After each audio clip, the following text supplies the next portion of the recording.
বিশ্বাসীরা তাদের সালাত হেফাজত করে। একটু খেয়াল করে দেখেন, 7টা গুণের প্রথমটাও কি নিয়ে?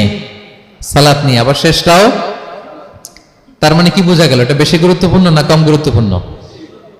সব নষ্ট হতে পারে, মুমিনের নামাজ নষ্ট হতে পারে, নামাজকে হেফাজত করতে হবে। হাফিজু আলাস সালাওয়াত, আল্লাহ বললেন তোমাদের নামাজগুলোকে তোমরা হেফাজত করো। আপনি সাগরে আছেন, জাহাজে পড়তে পারবেন। আপনি বিকেলবেলা মাঠে আছেন, ওযু থাকলে আল্লাহু আকবার বলে দাঁড়ায় যাবেন, বন্ধুদেরকে নিয়ে যে কোনো জায়গায় নামাজ পড়া যায়, ঠিক কিনা? এই নামাজ নিয়ে কোনো এক্সকিউজ চলবে না। No excuse will be granted that day. দাঁড়িয়ে পড়তে পারেন না, বসে পড়তে হবে। বসে পারেন না তো শুয়ে পড়তে হবে। শুয়ে পারেন না তো ইশারায় পড়তে হবে। ওযুর জন্য পানি নাই তো তায়াম্মুম করে পড়তে হবে, ঠিক কিনা?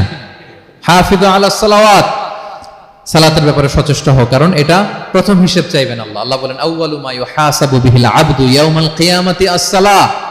কিয়ামতের সর্বপ্রথম হিসেব হবে নামাজের। আওয়াজ করে বলেন কিসের?